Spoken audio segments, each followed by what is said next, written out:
morning, good afternoon, and good evening. My name is Ibrahim Zabi, and I am here hosting the Road to COP28 Fireside Chat Series. It's my pleasure to welcome you all for our first webinar in 2022. And actually, it's our first at this time of the day. Usually we do it later in the day, Dubai time, because we usually host guests from the Northern Hemisphere. This time, we're going to take you to Singapore. So this is the timing is perfect for us and for our colleagues in Singapore and Southeast Asia. The Road to COP28 Fireside Chat Series, it's a platform that I share my thoughts and bring on board experts from various fields to uncover their views and perspectives on emerging topics. Why COP28, the Road to COP28? As you may know, COP28 in 2023 will be hosted here in the United Arab Emirates. And we believe that the road preparing for COP28 via COP27, which will be in Egypt, will start from now. And this platform will be discussing the views and perspectives on emerging topics that can lead us to a proper preparation for topics can be discussed in COP28. Today, we will be discussing the future of urban greening. Until recently, the visualization of urban cities and modernization did not involve a green landscape or the incorporation of natural elements. On the contrary, we pictured urbanism and futurism to be full of skyscrapers, highways, lots of transportation and technological advancements. However, with the strong adoption of environmental, social, and governance ESG frameworks and sustainability agendas across the world, and being one of the top priorities to be discussed, the concept of futuristic urbanism has taken an environmental twist, which I'm sure we're all happy with. Infrastructure is now built with a new outlook that includes concepts such as embodied carbon, renewable energy, natural light, greenery, and biodiversity, biomimicry, carbon emission reductions, and so on. We are now more aware of the impact of the infrastructure sector and the building sector on our present and future. Today, we will learn more about how greening the urban infrastructure is a key element to achieve sustainability and resilience, as well as how we can treat it as a low-hanging fruit, a place for a good and quick return on investment where and if possible to achieve our global and business ESG targets. We will be discussing some forward-thinking designs, initiatives, and trends of the future of urban greening with the Group Chief Executive Officer and Board Director of Surbana Jurong, Wong Heang Fine.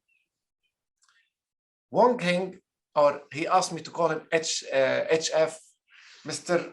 Fine is a renowned expert in the field and was the one behind shaping Surbana Jurong's vision and mission into a global urban infrastructure and management services consultancy firm that believes in shaping lives by building cities sustainably.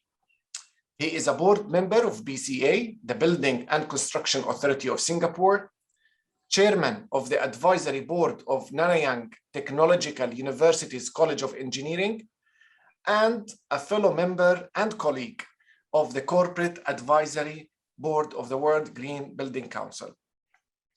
Welcome, Mr. Fine, and it's really good to see you. And on behalf of everyone listening to us, watching us, it's such a pleasure to have you here, and thank you for dedicating this time in your busy schedule to be with us.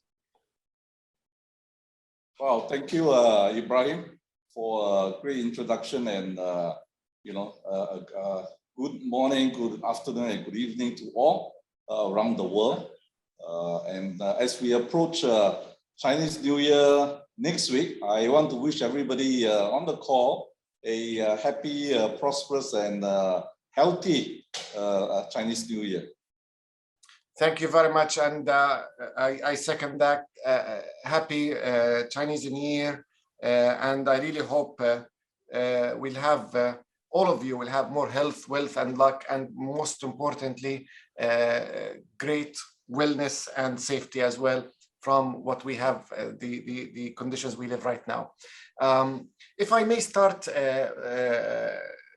with a question, now I would like to tell our attendees that Mr. Fine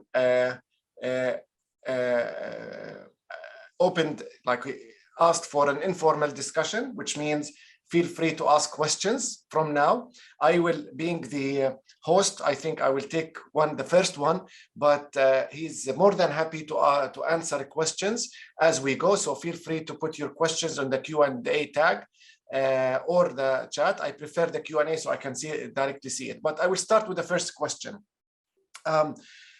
Your catchphrase, building cities, shaping lives. How does greening urban areas impact quality of life in cities? Well, Ibrahim, for Surbana Jurong today, we operate in 40 countries, and we have done more than 300 over master plan for cities around the world. But before I dive into that, let me just give you some statistics of how important cities are. As some of you will probably know, cities today contribute 70%, yeah, of global carbon dioxide emissions. And it also generates 50% of global waste. Yeah. And the buildings within the cities consumes 30% of the world's energy. And these contribute about 28% of all carbon emissions. So you can see that cities today play a very dominant role.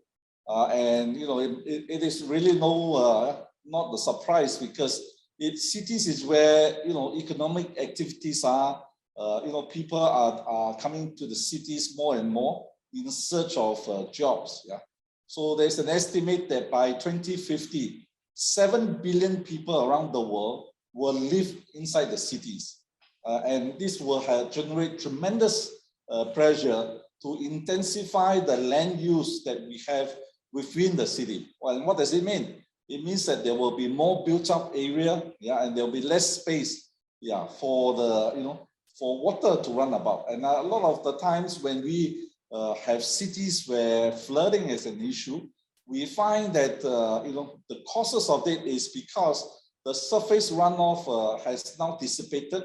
Yeah, in the past, there would be trees and grassland to absorb some of this water. But as the city grows and more high-rise are being built, as what Ibrahim has said, a lot of this water then can flow along the roads, and they get flooded into the drains quite rapidly. Yeah. So, and there's also tremendous pressure within the cities on providing services as well as infrastructure.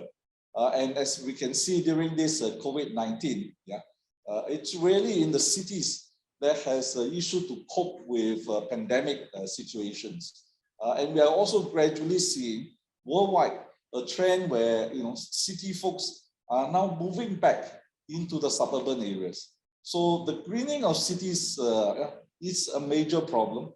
And as I've said, Surbana Jurong has done more than 300 master plans around the world. And in most instances, our focus has always been to build sustainable living. So, Ibrahim says that our tagline is building cities and shaping lives. Yeah. So for us at Surbana Jurong, to make sure that when we master plan cities, the cities as they grow have to be sustainable, has to provide a good living environment for the people within the cities. And I think just a day or two ago, McKinsey has pegged the price tag of a livable climate around the world as $9.2 trillion US. a year through to 2050. And that is 3.5 billion more US, trillion more, more a year than what the world is thinking about spending. So for us, in Asia particularly, we are working closely with DHI as well as with Nippon Koi to form a climate center of excellence, to tackle some of these challenges in years to come. So with that, I'm open to questions and discussion. Please feel free to ask your questions, and we can have a very frank dialogue going forward. Bravo! It's amazing, by the way. It's really. I have a comment first, but I really wish most of the board members, chairman of the board, CEOs like yourself, they have these numbers and this background when they make the decisions, regardless what they do, by the way, because the numbers you shared of, it's numbers. It's clear that what's going to happen and what's happening right now. And I think I refer to the latest World Economic Forum risk report on the challenges of ahead of 2022, 3 of them related to cities and climate. So everything is there. We know if we want to have a sustainable business model, we have to look at these numbers. But you touched on a couple of important points, and I would like to do a follow-up question on that, if I may. And again, I encourage the attendees to feel free to put your Q&A on the Q&A part. We don't have the opportunity to have Mr. Wong with us every day, so it's a great opportunity to get from his great experience and knowledge and wisdom. You talked about cities. We're fully aligned on that. In your opinion, what do you think is the best or the latest green design trends you would see in a resilient urban city? Well, I think for when we look at cities, I think the first thing that we look at is really a cities that that is able to cope with what I call man type of requirements. And when I use man, it's more generic. In other words, we must build cities that is comfortable, and that the people in it find that they can live comfortably. So in Singapore, for example, we try and locate services that is more popular within a 10-minute walk of any home. So, and in Singapore, we also try and locate our mass urban transport nodes within 400 meters of homes. So that is where I think we try and make sure that people within it, it is a people-focused type of design, rather than one that you need to go in cars. So that to me is first very important concept that is going forward. So we have to be people-centered. The second of it is to make sure that we have enough green spaces within the city, so that a lot of the inhabitants within the cities can use those for recreational purposes. So green bands are what we are looking at going forward within the cities. Locating adequate green area. In Singapore, we are building around the island, connecting all the cycling paths. So if you come in another 4 or 5 years, there are easily 200 to 300 kilometers of cycling path around the island. So we try and reduce fossil fuel cars within the cities. The other one is to try and mitigate urban island heat effect. So adding vegetation, growing of trees within the city is an important element. As you know, since 65, in terms of our development concept in Singapore, we have been growing trees within the city, and that has taken a lot of those urban heat effect that you see in a lot of cities worldwide. So these are some of the things that we can look at. And of course, we utilize technology in terms of our city building. We have measures to encourage building owners to incorporate green designs within their mechanical and electrical system. And the government gives them incentives for doing that. So I think these are some of the things that are going to be more and more important in cities, besides iconic buildings and glass structures and so on. And in terms of the design of the buildings, today a lot of us are incorporating green vegetations within the building itself, so that the building itself becomes a living organism. So a lot of us are designing natural flow of air within the building, so that the air change and so on are rapid and can accommodate different type of users within the building. So on this front, there are a lot of new things. Of course, you mentioned biomimicry. So a lot of us are trying to study nature, how nature has grown different things to cater to this climate change. So we are now studying how the different layers of vegetation in forests are able to cope with each other and feed the entire ecosystem, to allow different insects and different species of plants to be able to grow within that ecosystem. So I think going forward, you will see a lot of these new applications being applied in terms of city planning, as well as building design. Fully aligned, and I agree. And I can see new joiners. Please feel free to put your questions on the Q&A part. And just to recap what you've mentioned, and I think it's a roadmap when it comes to cities, people focused and centric. And I think this is the new, if we learned from COVID, this is definitely should be a top priority. And I really, really like that. And I think Singapore, and all the points mentioned, the world can tell that it can be done. They just need to visit Singapore and see that how they did it. In 1965, when you started planting the trees, look at Singapore now. So you need to have patience, you need to have time, but you need to have a long-term vision. And this is what the leadership from the late Lee Kuan Yew, I think what the people from Singapore inherited as well, the green spaces, the mitigate urban heat island, you see it everywhere. And I think if you want to go to iconic buildings in general, I don't think we have better than Asia, Southeast Asia and Singapore, and even in us here in the UAE, to look at iconic buildings, be it a biomimicry design or the tallest tower in the world. So fully aligned. And I think, I hope our colleagues listening to us, if they are in the industry of urban planning, they can take notes of the points you've mentioned, Mr. Wong. But yes, please. So Ibrahim, if I may interject, you mentioned leadership.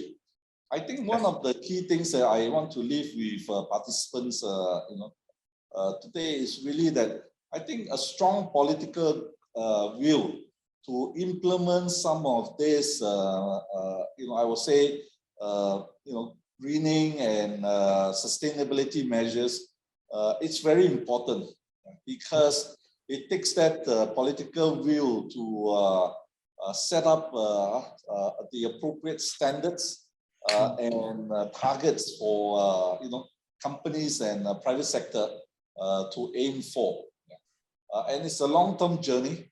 So if you if you don't have the leadership and that political will to implement it, sometimes good thinking can go astray. So I think that is the first thing that we need. A strong political will to implement some of these sustainability measures. That is really so important. So Mr. Wong, you're saying this makes me think of a question. Is it's a collaboration then?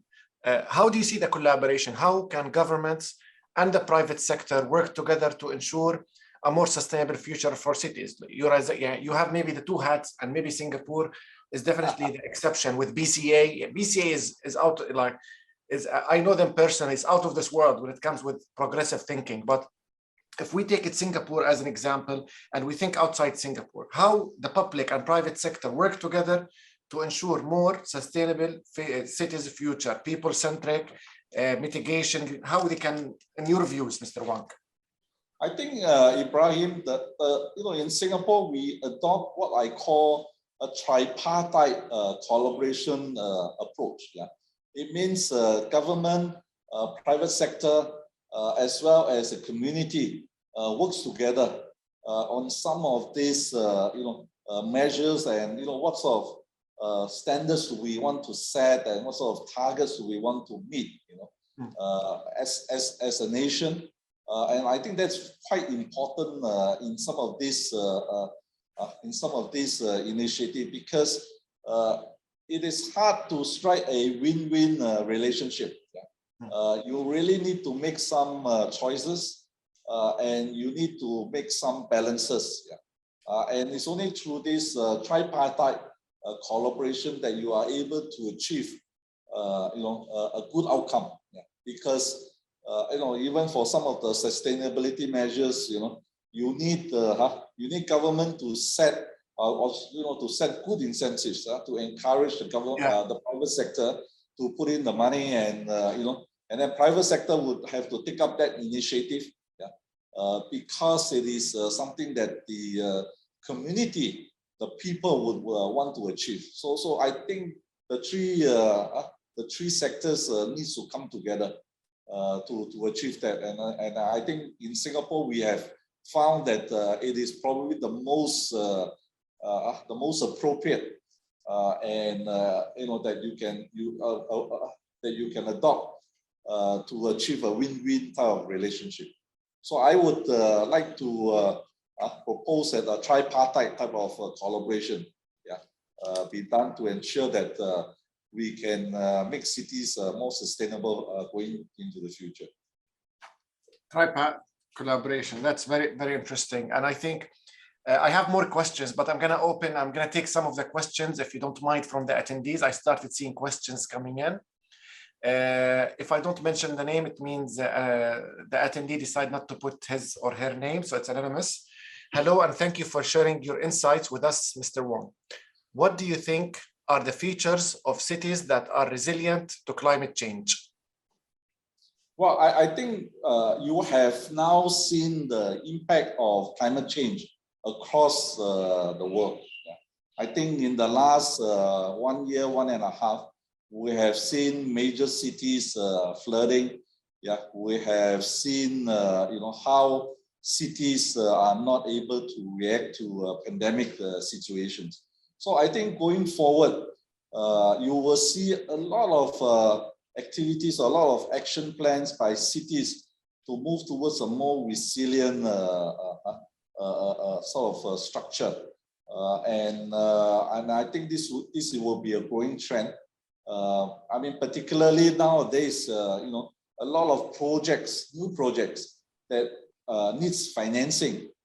You will find that a lot of the financial institutions now do insist that you have sustainable features within the development, in order to make sure that they don't run foul of their own commitments towards a more sustainable future for all. So I don't think we can run away from it. I think as investors and as consultants and developers in cities and in some of the infrastructure projects, we need to consider that. So using of reusable material and more sustainable materials, and incorporating embodied carbon calculations in our analysis. Yeah.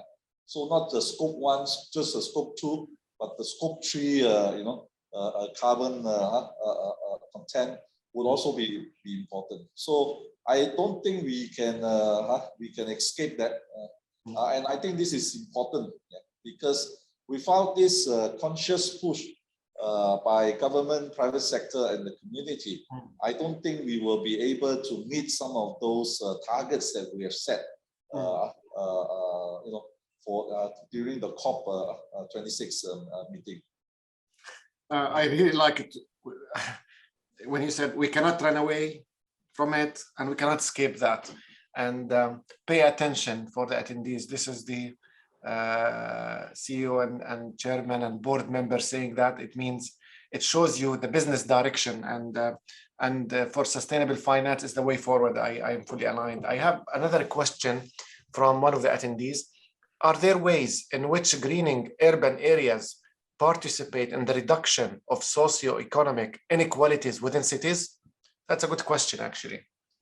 I think, I think generally in terms of the social needs of community, in the past, I would say that a lot of cities have ignored some of these needs.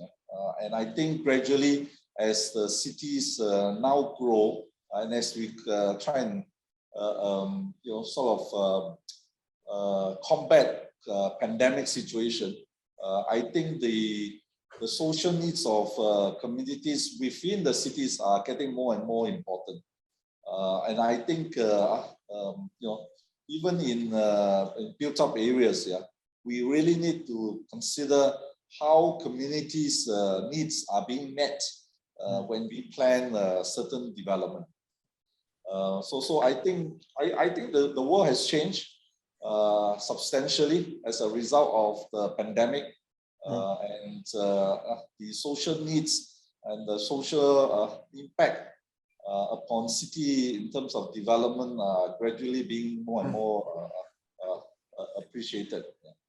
So I think more areas for people to gather, recreation, more areas for public use that is free of charge and not just mere revenue collection. It's really the way to go. And I think the point of public realm, I completely agree with you. And I think it may unleash some SMEs and startup green projects or businesses that they can excel. And this is maybe small family-owned businesses.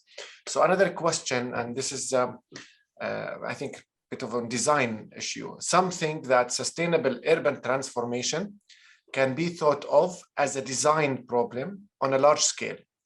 Do you think that greening cities can be thought of as a design problem? And if so, who are the professionals and the stakeholders that should be involved in the process of redesigning cities? Another good question. Yeah, I think definitely now we need to approach everything with a design intent.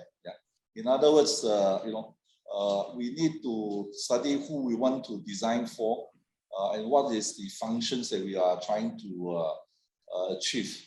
So I absolutely agree. I think moving forward, design is going to take a center stage as to who is responsible. And that's where I think Surbana Jurong is taking the lead, because we believe that as responsible consultants giving advice to our client, we need to first be thinking about all these issues, all the sustainability issues that's embedded in that problem statements that we are being given.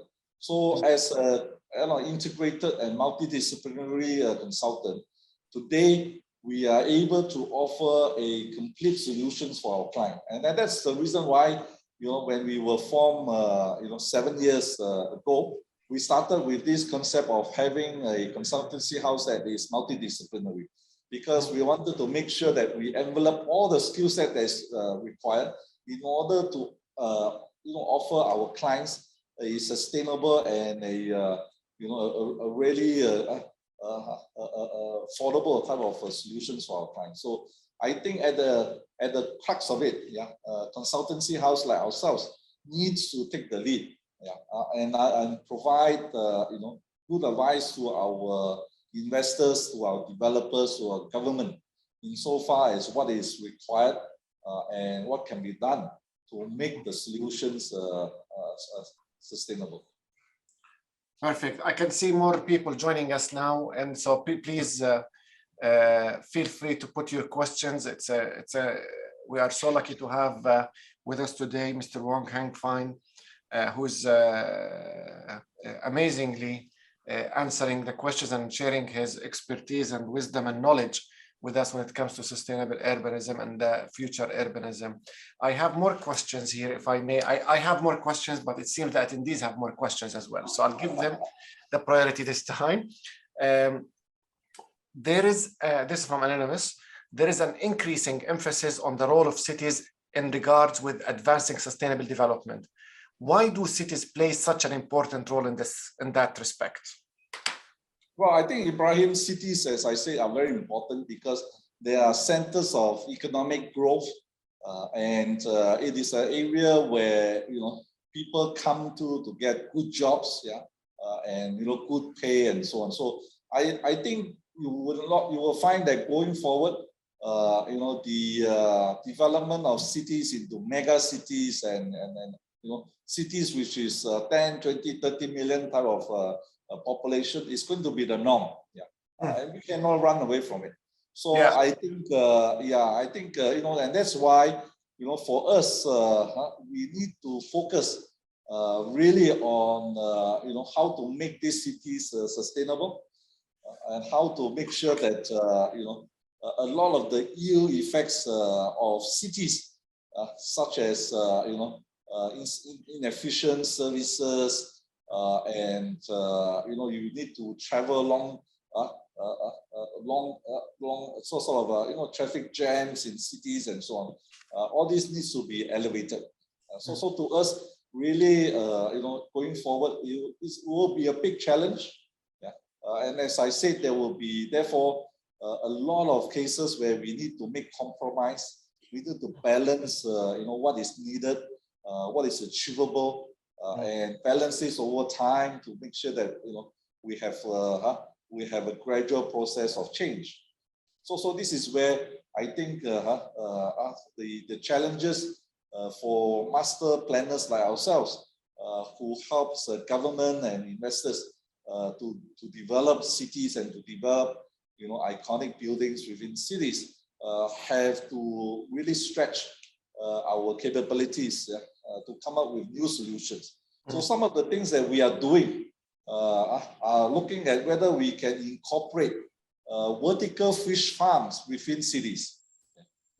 As you know, today we build a lot of highways and expressways and so on. And underneath these highways and expressways are really sterilized land.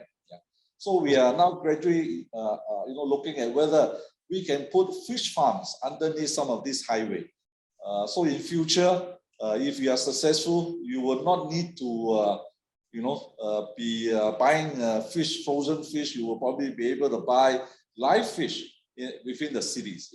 So that's something that we are looking at. We are looking at also possibilities of building floating data centers. Because data centers requires a lot of energy, and one of the things that can reduce this energy needs would be to look at putting it in the sea, and using seawater to cool the facility. So there's a lot of new innovations that as city planners like ourselves are looking at. So buildings, for example, we have come up with a building called UN Tower, which is use neutral tower. So which means that you don't really have structures within your building space, and you can actually change your interior quite flexibly according to your needs. So a lot of these new innovations are now being looked at because cities are getting bigger and there are more populations moving towards that cities in search of jobs. Amazing. Urban vertical fish farms, which can definitely help with the food security. So it's not only sustainable, it solves a problem there. And definitely that's an innovation I would like to see personally, to see if it works or not. Also, Yes. Yeah, well, Ibrahim, when you come to Singapore, I will bring you to the first vertical fish farm in the world. I will for sure, sir. And they are now, rearing not just a common fish. The fishes are coral trouts and groupers. So these are high-end fish, saltwater fish that they are now rearing. This is out of this world. Like this is like if you talk innovation, definitely this is something I think you tackle not only innovation and master planning and sustainability. I think the other hot topic that is related to climate risk is food security. Yes. And we've seen the disruption of the supply chain during COVID. We've seen the prices of basic food ingredients going up for many reasons. One of the main reasons is climate change. So it's so good to see that innovators like yourself are thinking of cities as part of the solution. So I salute you for that. I have a question from Peter Stubbs, who's a colleague in Majd Al Futtaim. Thank you for this insightful discussion. Can you please explain what economic and social metrics are used to measure the success of the urban greening initiatives? So I think in terms of the KPIs that we set, basically we are looking at, as I say, the urban heat effect. So today we are measuring in Singapore particularly, what is that temperature of different areas under the different scenarios, so that we can set that and use that to incentivize our private sector to put in some of these measures. The other thing is, of course, is regulations among what is the square footage of green area that we need per person. So I think the worldwide standards now is about 8 to 9 square meters per person.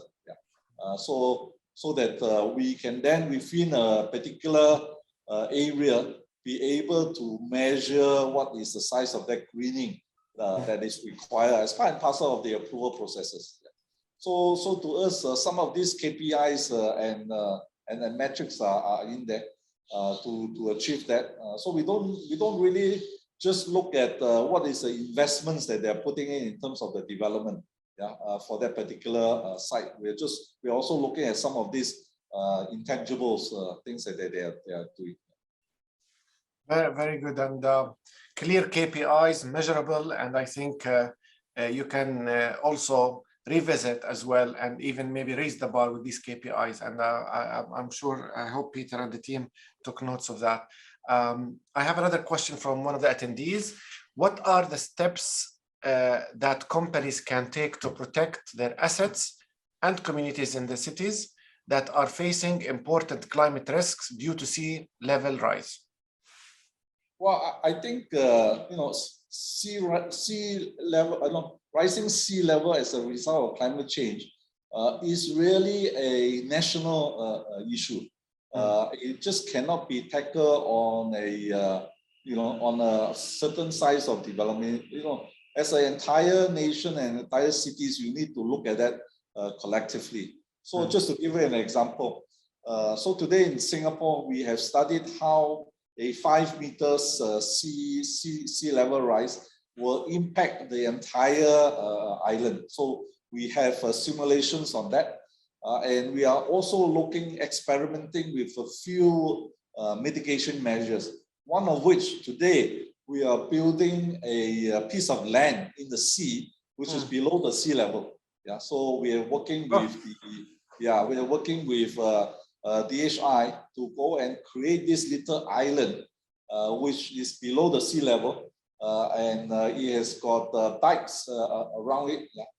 And we are now looking at that as an experiment. So if that experiment works, one of the ideas to mitigate rising sea level in Singapore would be to envelop the entire island, and protect that against sea level rise.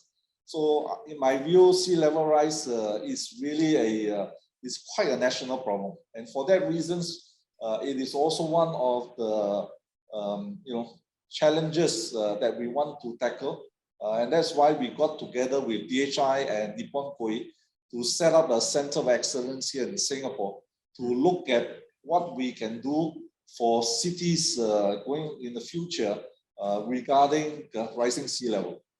So the mitigation measures can be quite varied, and this is really quite a big issue and not just isolated to certain developments.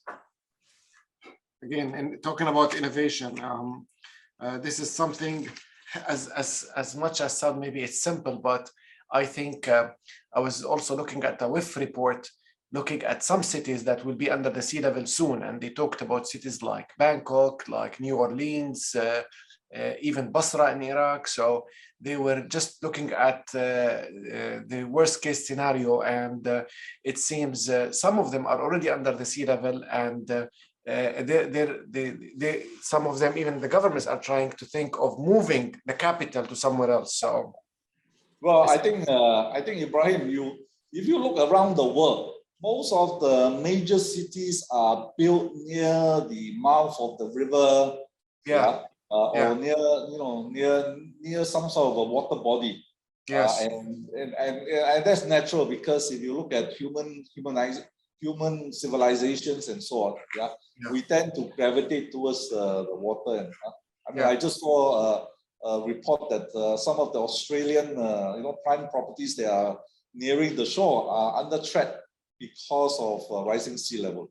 So I think in terms of the economic impact, it is really quite substantial.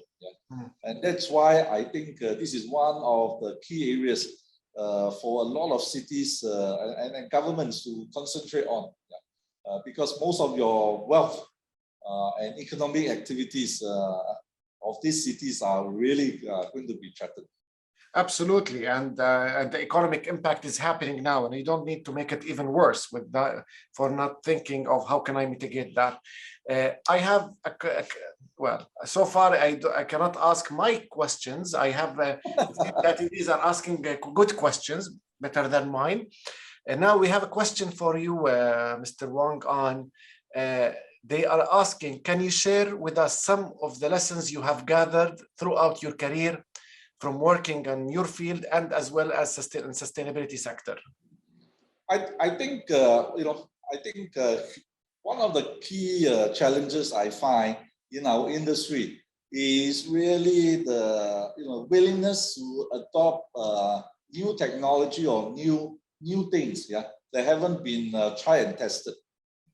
So my advice to everybody is that today we are really searching for new solutions and new technologies that can help us mitigate some of this impact of climate change and the carbon emissions and so on.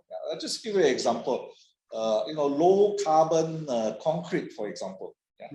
A lot of us are fearful that because of the innovations in this sector, and it's not tried and tested, is really how long will this type of structures that is made with low carbon content will last, because it hasn't been demonstrated before. So to me, I think if you want to really make a substantial change and a credible change, we will need to be a bit more adventurous in adopting some of these new technology and new solutions. And if we don't give it a try, I think it will be very hard for us to have a major breakthrough, in terms of trying to reduce that carbon emission. I'll give you an example. Another example is EV vehicles, electric vehicles. A lot of us are fearful, because one is, today the range of EV vehicles are still quite limited. There are limited number of charging stations and so on and so forth. So a lot of us are fearful to adopt, this new product. But I think if you don't have a go at it, and if all of us don't try it, I think we will not be able to achieve those targets that we have set. Again, words of wisdom, and I think you're sort of answered the other question some of the attendees asked, which is what is one advice, which is you said the willingness to adopt technology, but they're asking what is on one advice or call for action you would like to share with us for building resilient cities.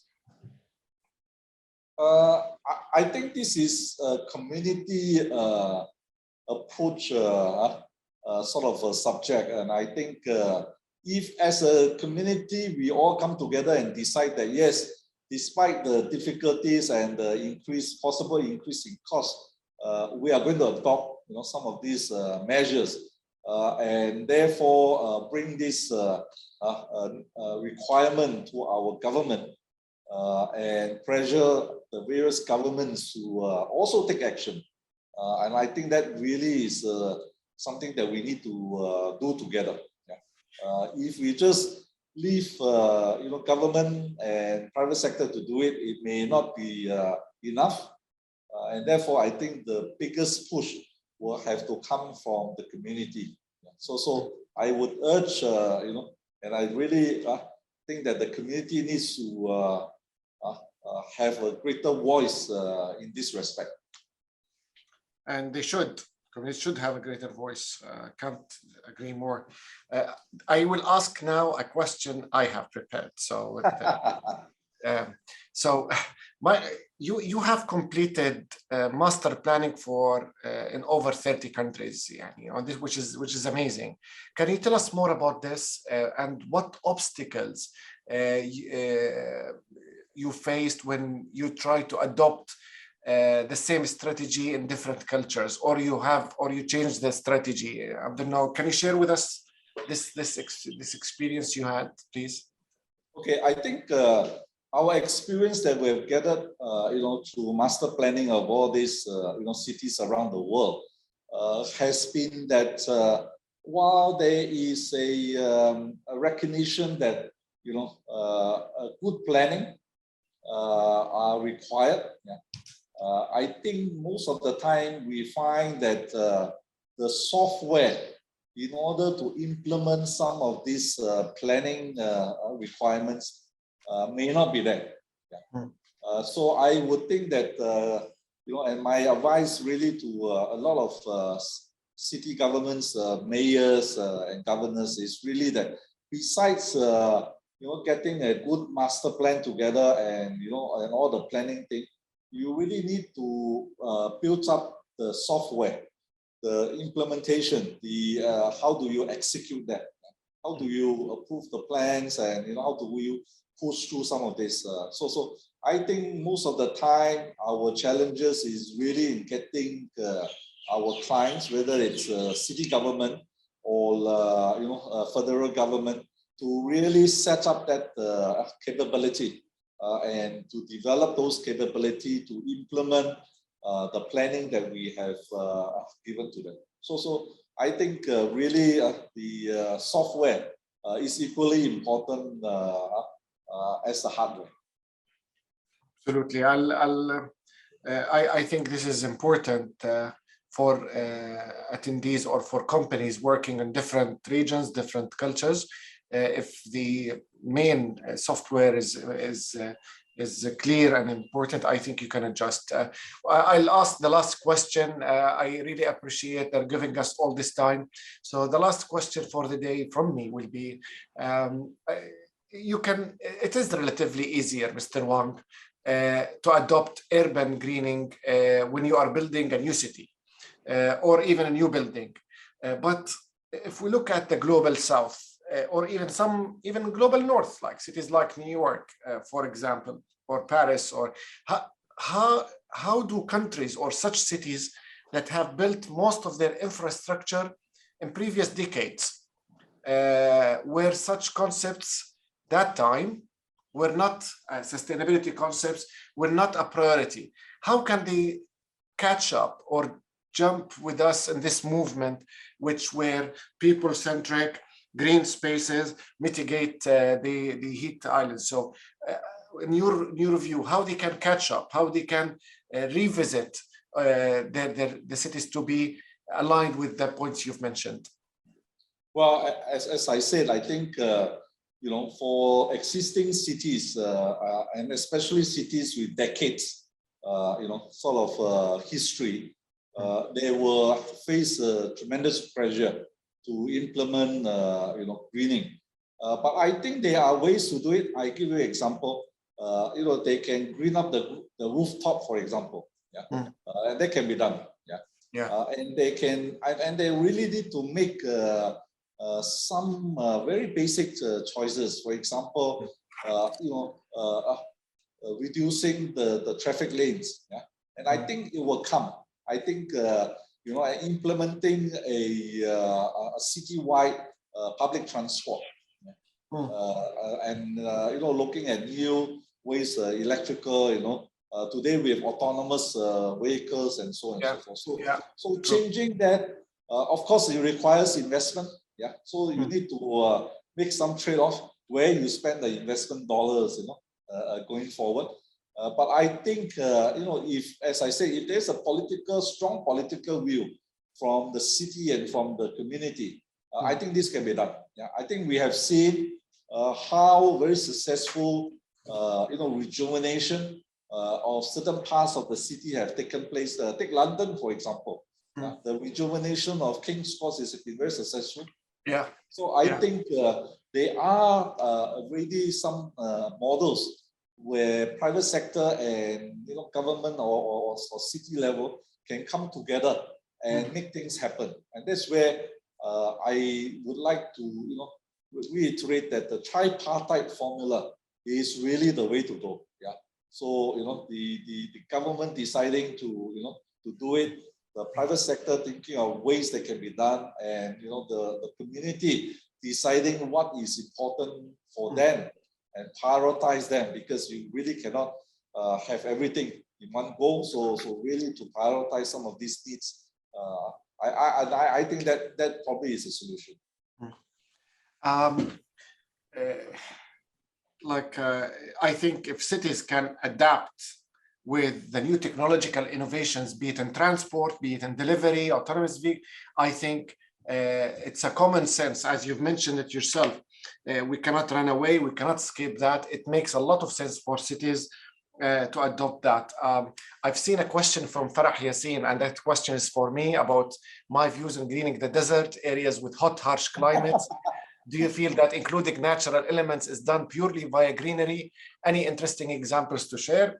I think this is the questions should be for Mr. Wong, but briefly, Farah, I'm happy to discuss this with you. I think my first thing when it comes to greening, we are living in the desert, so I think implementing the important points that Mr. Wong mentioned when you talk about government, private sector, and community, regardless, I believe, regardless where the environment you are in, definitely you will come up with a sustainable urbanism master plan. This is one. Two, I think also wherever you are, as also I refer and I use what Mr. Wong mentioned about people-focused, green spaces and the mitigation, so regardless on the weather. So it's not via greenery only, I believe. There is people centric part, there is the community, there is the public, the government, long-term targets, as well as the private engagement. So I think she, by the way, Farah asked the question, the first question, and I knew by the end of the webinar, I hope she will have the answer through your comments. Thank you, Mr. Wong. I really appreciate again your valuable time to be with us here. On behalf of everyone here, we thank you so much. As usual, discussions with you and the colleagues in CAB are full of notable insights. And I think I personally took some notes that I will share with the team. I thank my team for making this possible. Your team, they've been working, the two teams were working tirelessly to make this happen. I am so proud and happy that you were the first guest for 2022. You gave us amazing insights on actionable ways to achieve sustainable solutions on cities. So thank you again. Thank you for all attendees today, and tune in for our next session. Thank you, Mr. Wong, and happy Chinese New Year for everyone. Thank you, Ibrahim, and thank you, everyone. Thank you very much. Thank you. Stay safe. Thank you.